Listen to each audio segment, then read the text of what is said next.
datang dalam serba-serbi tradisi asli Nusantara. Hari ini kita belajar di rumah saja untuk menghindari penyebaran COVID-19. Ayo siapkan alat tulismu untuk menjawab pertanyaan mengenai tradisi kain tenun sengkang. Nanti kerjakan tugas ini dengan bimbingan guru atau orang tuamu. Sekarang mari kita simak tradisi kain tenun sengkang selengkapnya.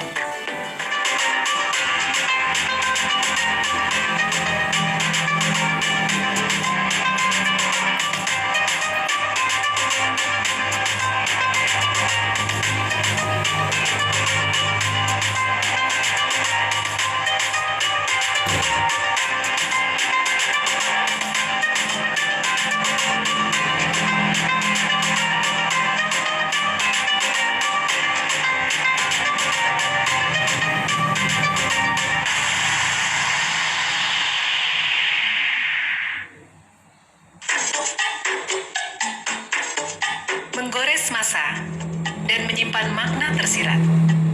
Saatnya kita kembali menengok warisan kekayaan Nusantara dari para leluhur.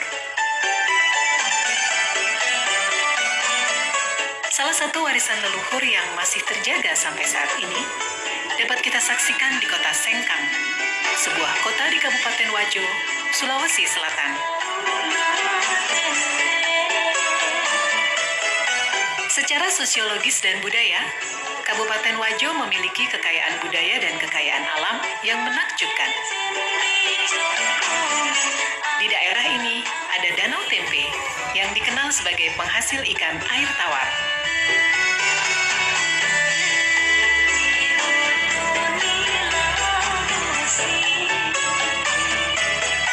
Danau Tempe terbentang laksana cermin raksasa di sisi barat kota Sengkang.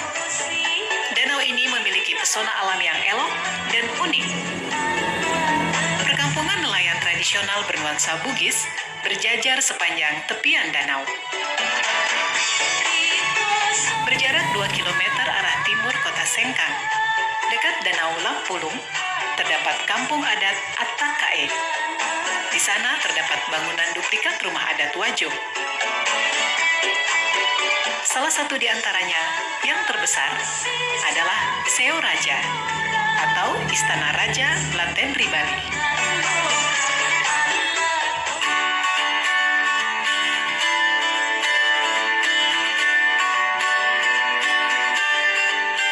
Ada yang khas dari masyarakat Bugis sebagai suku asli yang mendiami wilayah Kabupaten Wajo, yaitu keberadaan kain tenun sutra Sengkang. Menurut cerita turun-temurun dan beberapa literatur, kain tenun sutra Sengkang telah ada sejak ratusan tahun silam. Pertama saya mengungkap sebuah naskah yang pernah saya baca, yaitu Lontara Belawa. Di situ pertama kali saya temukan kata-kata sutra. Di situ antara perkawinan anak kaji dari Luwu dengan Iswari dari Mancapai. Di situ juga saya temukan kata-kata di dalam lontara, kata-kata Sengkang. Lalu ini putri dari Mancapai dengan perkawinannya dengan anak kaji dari Luwu, maka diberikan kekuasaan di 4 daerah, yaitu Tempe, Singkang, Tampangi, dan Wangi. Nah, disitulah awalnya kita mengenal, sudah mulai kenal nama sutra. Tenun ini sudah ada sejak abad ke-14 di Kabupaten Wajo ini. Namun pada saat itu terbatas pada pembuatan untuk pemakaian sendiri, bukan untuk kemudian dagangan. Misalnya seseorang ingin melakukan hajatan pernikahan, terutama pada acara-acara pernikahan, itu biasanya anak-anak perempuan itu diminta atau disuruh oleh orang tuanya untuk menenun sarung, apakah untuk dipakai dia sendiri ataukah untuk orang tuanya. Itu sehingga belum terjadi di masyarakat sebagai suatu komoditi dagangan, tetapi hanya untuk pemakaian sendiri.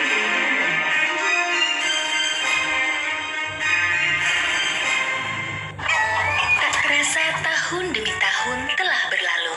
Beban yang berat kini sudah berkurang dan sangat aku syukuri. Bu, Randy besok harus beli buku dan alat tulis yang baru. Iya, tapi sekarang pakai tas yang ini dulu. Bu, sekarang Randy udah bisa beli buku dan tas, Bu. Dengan ini. Tidak ada hal yang paling membanggakan selain melihat anak memiliki semangat tinggi untuk terus bersekolah. Bu, Ya,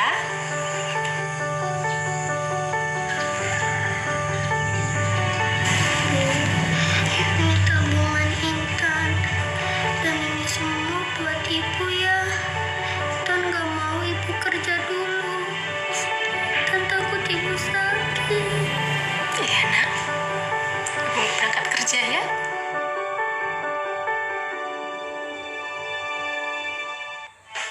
cuci tangan itu penting untuk mencegah datangnya penyakit.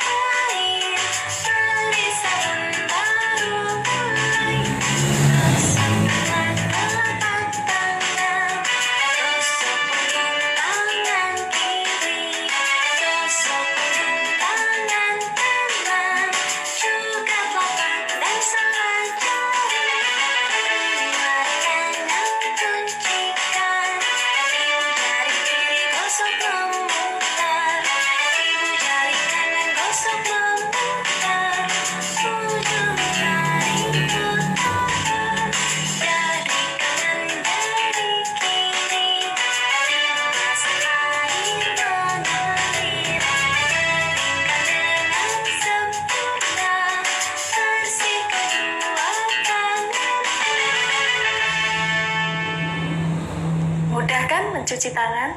Dipersembahkan oleh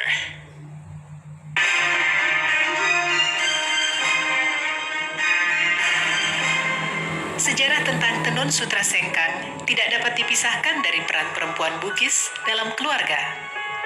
Orang tua suku Bugis di zaman dulu menjadikan tenun sutra sebagai salah satu cara dalam mendidik anak perempuan mereka. Nah, salah satu cara untuk mendidik anak-anak perempuan zaman dulu agar supaya perempuan-perempuan ini bisa menjaga diri, terhindar daripada hal-hal negatif, sehingga lebih banyak dianjurkan atau disuruh oleh orang tuanya untuk tinggal di rumah untuk menenun. Nah, sehingga akhirnya menjadi suatu tradisi dan budaya pada masyarakat Bugis, khususnya di Kabupaten Wajo ini, setiap anak perempuan harus pandai menenun. Dalam bahasa lokal, yaitu Bugis, sutra disebut dengan sabe. Menengok ke masa yang lalu, aktivitas masyarakat Wajo dalam mengelola sutra sudah dilakukan secara turun-temurun, baik dalam skala industri rumah tangga maupun industri menengah.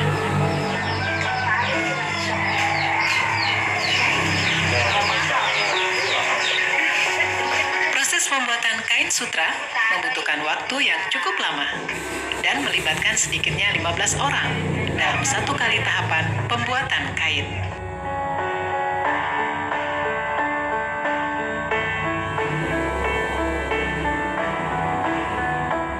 Sebelum menjadi benang sutra, ada proses yang cukup panjang yang dimulai dari peternakan ulat sutra.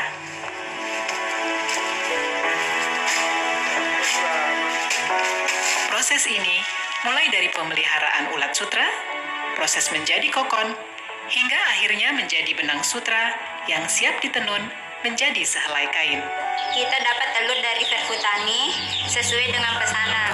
Contoh ini tempat telurnya dan menetas, misalnya penetasan tanggal 1. Ini menetas baru 3 hari makan, dikasih makan dengan daun murbei. Ada memang khusus daun murbei itu. Baru 3 hari makan, baru ada instar pertama. Artinya tidur. Instar pertama itu 2 kali 24 jam. Ulatnya tidur itu tidak makan. Baru setelah instar pertama makan lagi selama 2 hari, masuk instar 2. Begitu seterusnya sampai instar 4. Ini sudah masuk instar 5. Artinya ini masuk untuk proses pengokonan. Tinggal 3 hari proses pengokonan. Dia akan membungkus dirinya jadi kepompong. Itu seratnya, dia mengeluarkan air liur dari mulutnya. Itu bikin bundaran untuk membungkus dirinya. Dan bundaran itulah disebut kokon, dan itulah yang menjadi sutra.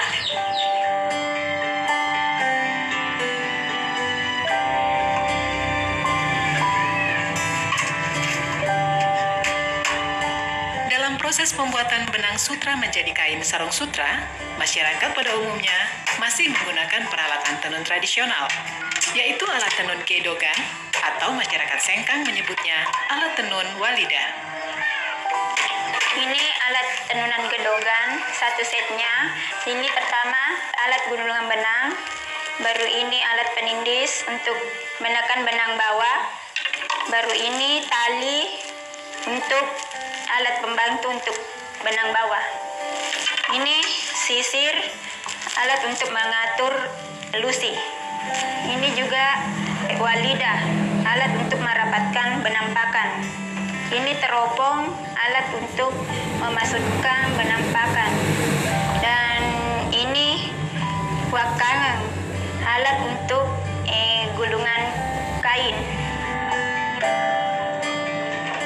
Teknologi yang datangnya dari tanah Jawa berpengaruh terhadap proses pembuatan tenun sutra di sekitar tahun 1950 dan membuat sebagian proses pembuatan dengan alat tenun gedogan beralih menjadi alat tenun bukan mesin. Nah adik-adik, sekarang waktunya menjawab pertanyaan. Siap-siap mencatat ya. Pertanyaannya adalah, apa hubungan ulat dengan kain sutra? Dicatat ya. Apa hubungan ulat dengan kain sutra? Nanti jawablah pertanyaan ini sebagai tugas ya.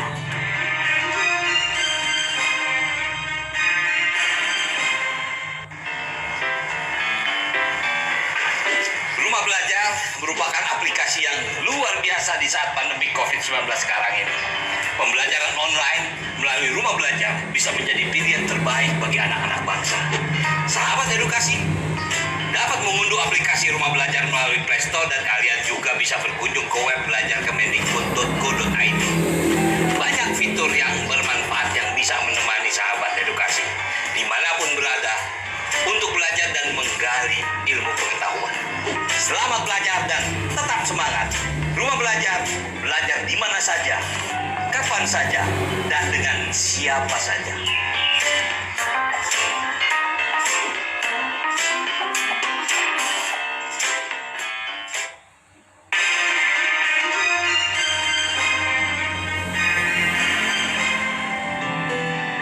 Keberadaan kain tenun sutra Sengkang tidak dapat dipisahkan dari kehidupan sehari-hari masyarakat Wajo.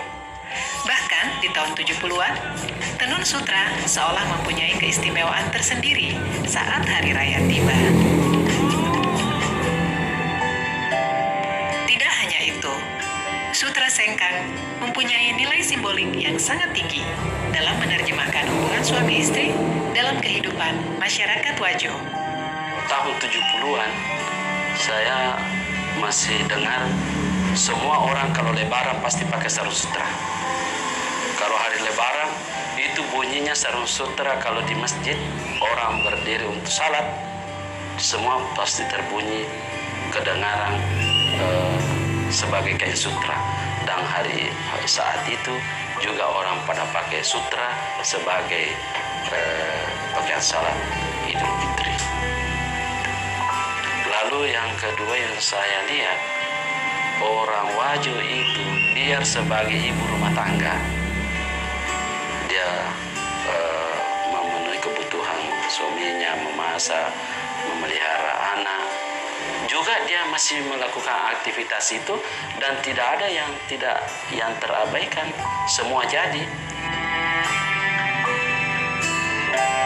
Kain tenun sutra Sengkang mempunyai ciri khas yang membedakannya dengan tenun sutra dari daerah lain, yaitu warna yang terang dan mencolok. Warna kain tenun ini pun menjadi makna tertentu dan penanda tersendiri dalam kehidupan masyarakat Wajo. Kalau berbicara masalah warna, memang ada peruntukan-peruntukan tertentu bagi pemakaian warna itu. Misalnya saja seorang gadis itu biasanya memakai sarung balurani, kotak-kotak kecil dan halus, dan terdiri dari warna tua muda. Pada umumnya memakai warna pink terang dengan pink muda, ataukah hijau daun dengan hijau muda, dan seterusnya. Berbeda kalau perempuan itu sudah berkeluarga, itu juga memiliki ciri warna tertentu, ataupun laki-laki yang masih lajang belum menikah. Nah, sehingga pemanfaatan sarung itu pada zaman-zaman yang lampau, pada umumnya keluarga-keluarga jika menghadiri undangan membawa serta keluarga-keluarganya. Jika satu keluarga memiliki anak laki-laki, itu dibawa serta dalam suatu acara pesta pernikahan, dan dipakaikanlah sarung yang menandakan bahwa si anak ini masih bujang. Di keluarga lainnya juga mungkin membawa anak gadisnya yang juga memakai sarung yang menandakan bahwa dia masih masih gadis, ya, sehingga kadang-kadang terjadi perjodohan setelah acara itu, karena pada saat berkumpul orang-orang sudah bisa melihat, oh, si keluarga ini memiliki anak laki-laki yang masih bujang, keluarga ini masih memiliki anak yang masih gadis. Jadi ada warna khusus untuk kalangan bangsawan, warna hijau karatong, kalau di sini kan hijau datu, itu dikhususkan untuk kalangan bangsawan. Ada warna kuning, ada warna merah, ada warna ungu. Itu ada tempat-tempatnya bahwa kalau warna ini kalangan ini yang bisa, umur sekian yang bisa pakai. Itu dulu, tapi sebagian sekarang masih daerah di Tanah Bugis masih pertahankan itu, sebagian juga tidak pertahankan lagi. Selain warna, motif khas kain tenun sutra sengkang juga menjadi ciri khas yang telah ada sejak ratusan tahun silam. Meski seiring berjalannya waktu, motif-motif ini mengalami modifikasi. Sebenarnya motif-motif yang tercipta itu tidak terlepas daripada karakter orang Bugis Wajo itu yang berada dalam pemerintahan yang demokratis, walaupun pemerintahan itu kerajaan. Itu yang tercipta di masyarakat karena begitu leluasanya, begitu bebasnya orang mencipta, sehingga tidak ada batasan bagi mereka seniman-seniman perajin tenun ini untuk mendapatkan inspirasi yang lebih luas lagi, yang kemudian diimplementasikan ataukah dibuat dalam bentuk motif pada tenunan itu.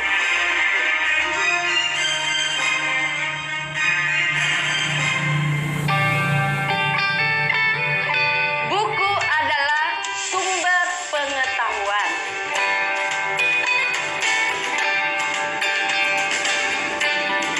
Membaca itu ada gunanya ya? Iya. Sudah pintar kamu tanam sayurnya ya? Ya Bu, ini semua karena membaca.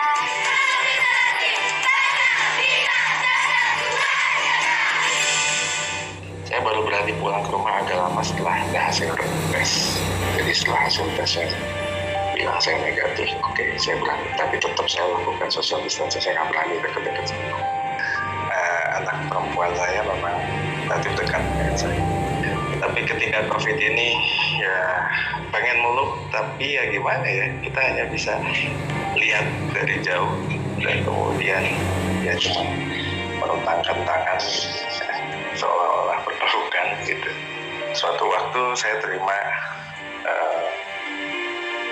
message ya, yang bilang bahwa dia kangen, doain semoga saya baik-baik saja. Dan di situ saya yang merasa, waduh, ya dari sisi tenaga medis ya ini hal yang paling berat sebetulnya.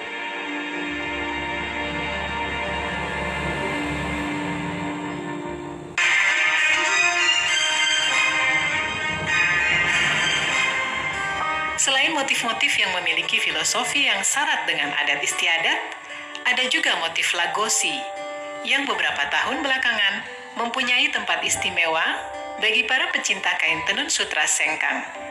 Motif Lagosi diibaratkan sebagai perlambang cinta dan harga diri seorang perempuan Bugis. Motif Lagosi itu terjadi sekitar tahun 1930. Ketika itu secara besar-besaran masyarakat Wajo, kaum lelakinya itu banyak yang merantau, seperti misalnya ke Malaysia, ke Sumatera, di Kalimantan, dan daerah-daerah lainnya. Nah, sehingga perempuan-perempuan yang ditinggal oleh suami untuk menjaga diri, itu melakukan aktivitasnya kebanyakan di rumah dengan menenun. Dari situlah kemudian muncul inspirasi, kerinduan mereka akan kembalinya sang suami, maka ditenunlah motif-motif Lagosi itu yang berbentuk setangkai kembang. Itu perlambang cinta yang terus dijaga, sekalipun bertahun-tahun ditinggal oleh suami. Menjaga kesucian, menjaga harga diri seorang perempuan, saya kira di seluruh Indonesia adalah harga mati juga. Usaha tenun sutra tidak dapat terlepas dari kehidupan masyarakat Wajo, karena hampir 15% masyarakat Wajo terlibat dalam proses pembuatan tenun sutra. Tantangan yang dihadapi adalah menurunnya produksi benang sutra, baik dari segi kuantitas maupun kualitas. 10 tahun yang lalu itu kan produk benang sutra lokal melimpah. Sampai Wajo bisa produksi kain itu 2 juta meter per tahun.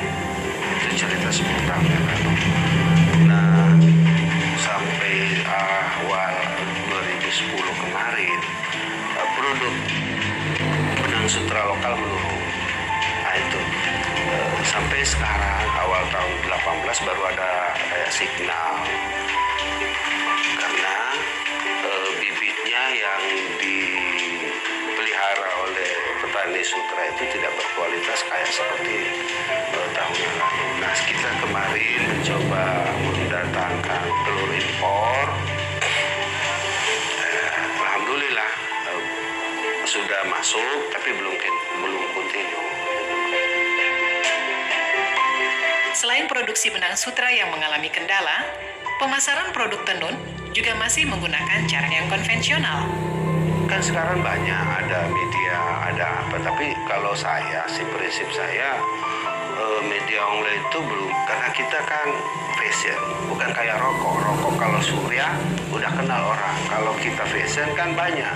Selalu inovatif, selalu kita memproduk motif-motif baru. Bulan ini mungkin lain lagi bulan depannya, lain lagi minggu depannya. Nah, untuk mempromosikan di media sosial kan itu orang konsumen itu harus menyentuh, harus merasakan, oh gini loh, melihat langsung.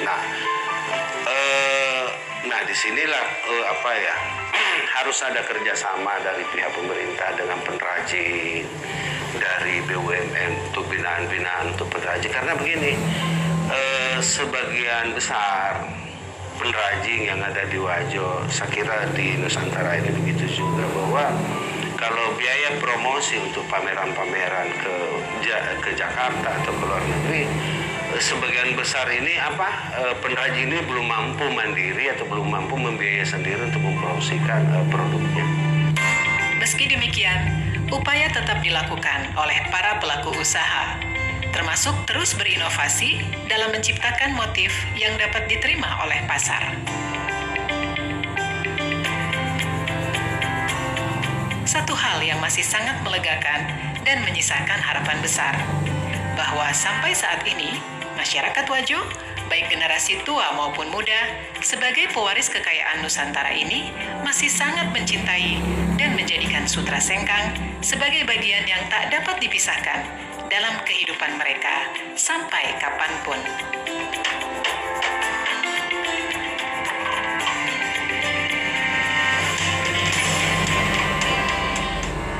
Nah adik-adik, sekarang waktunya menjawab pertanyaan. Siap-siap mencatat ya. Kita belajar banyak mengenai kain tenun sengkang. Pertanyaannya, apa yang kamu ketahui mengenai kain tenun sengkang? Dicatat ya. Adik-adik, kalian pasti memiliki pakaian atau kain tradisional daerah kalian. Pertanyaannya, jelaskan mengenai kain atau pakaian tradisional daerah kalian. Apakah ada persamaan dengan kain tenun sengkang? Jawablah pertanyaan dengan bimbingan guru atau orang tuamu. Adik-adik, ingat selalu untuk rajin mencuci tangan dan menjaga kesehatan untuk mencegah penyebaran COVID-19. Sampai jumpa lagi.